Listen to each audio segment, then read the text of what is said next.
Grabe, mambiktima ng fake news itong mga DDS. Sino pa ba ibang gagawa niyan kung hindi mga DDS, mga kababayan? O eto po, Honorable Lordan Suan, 1st District, Cagayan de Oro, mga kababayan. Merong lumabas daw po, no, sa isang page na pinepeke yung kanyang sinabi. Na pinepeke yung kanyang pahayag, mga bossing. At eto nga po yun. Yan yung nasa harapan ho natin, mga kababayan. Sino pa ba sa tingin ninyo ang gagawa ng mga ganyan? Di ba DDS? Para mapatunayan ko na sila po ang gumawa nito, mga bossing, eto po, basahin natin isa-isa. Ano? Sabi dito, after posting the names of those who voted yes to impeach BP Sara, I received many messages from friends and relatives asking why. To save time, I'm addressing it here. Ayan daw po. Madami daw mga kababayan ang nagtatanong, bakit mo in-impeach si Vice Presidente? Dapat hindi Siguro ganun ang gusto nilang palabasin.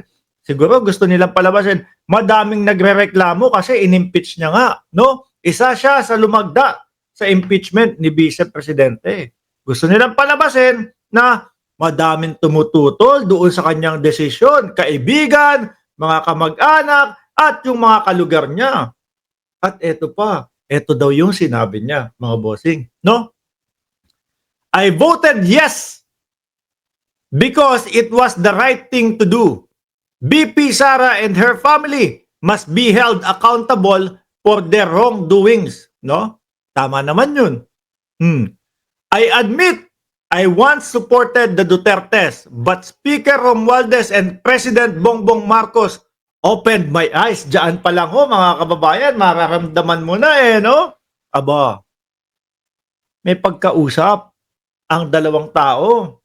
Ano po? Aba, open his eyes para mamulat doon sa mga kalokohan ng Vice Presidente. Ayan The truth is clear. The Dutertes were just using us. They are not the good leaders we once believed them to be. To my supporters, I know you stand with me. No? Rest assured, the ayuda is coming. Yaan na po, mga kababayan. Diyan na po. Dahil alam naman ho natin, mga boss chief amo sir, na itong mga DDS ipinipilit po na ipinipilit nila na kaya bumoboto itong mga kongresista natin na i-impeach ang ating Vice Presidente dahil po mabibigyan sila ng limpak-limpak na salapi na pang-ayuda, mga kababayan. Di ba? Para ipamukha sa mga makakabasa, totoo pala yung ayuda-ayuda kaya sila bumoboto ng impeachment galing kay Martin Romualdez. Di ba? After we voted yes, Speaker Romualdez provided additional budget. Di ba? Para naman nga tumugma doon sa naratibo ng mga DDS na ang kapalit ng pagboto na ma-impeach ang Vice Presidente ay ayuda. Wala na hong maniniwala dyan. Ano po? Wala na hong maniniwala dyan, mga kababayan.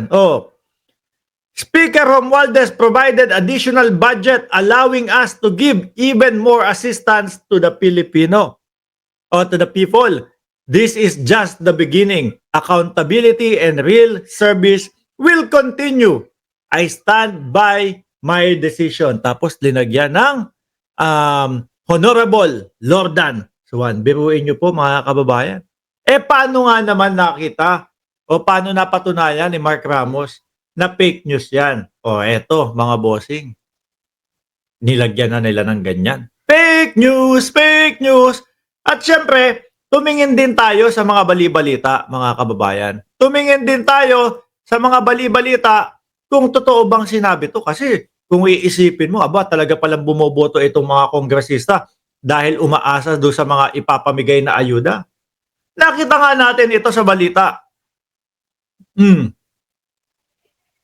Sabi ng Radyo Pilipinas, basahin, tinawag na fake news ni Cagayan de Oro Representative Lordan Swan ang kumakalat na social media quote card kung saan sinabi umano niya kapalit ng paglagta sa impeachment complaint ang dagdag na ayuda sa kanilang distrito.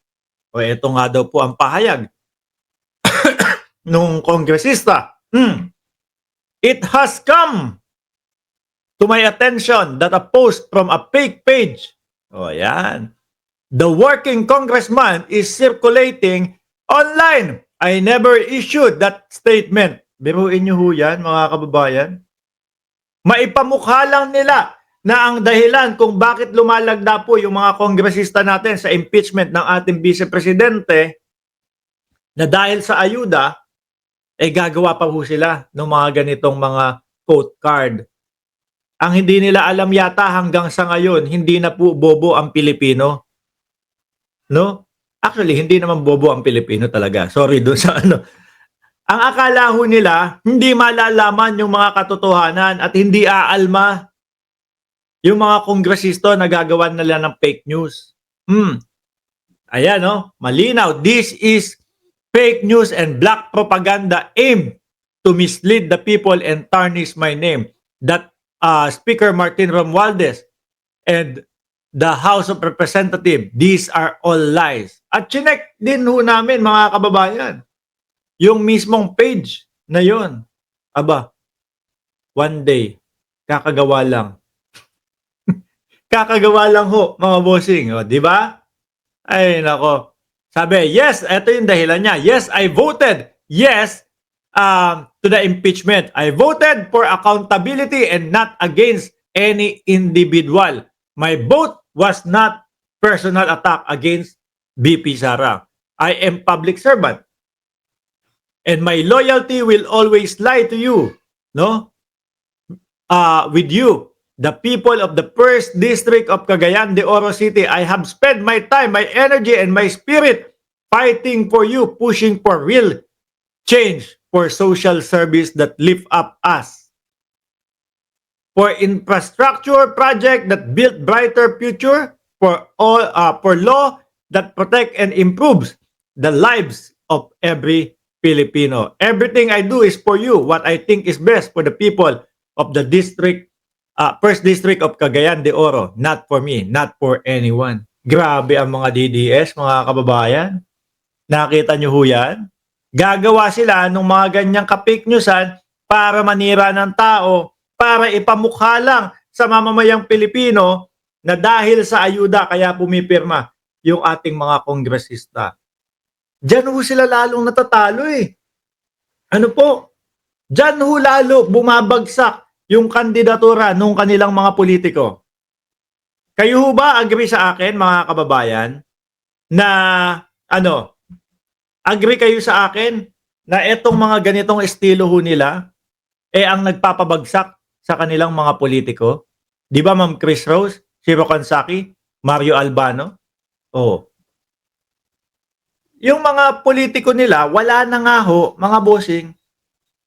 Diyos ko. Sinisira pa lalo nung kanilang mga supporter. Sinisira pa ho nung mga tagasunod nila na ang akala sa mga ganitong gawain mapapaniwala nila ang sambayan ng Pilipino. Nakakalimutan nila matalino ang Pilipino. Di ho ba? Anyway, mga kababayan, dahil nga po sabi dito ni Prada Nada, no vote for Mr. Erwin Tulfo. Bakit kaya? Just Vincent, shoutout sa iyo.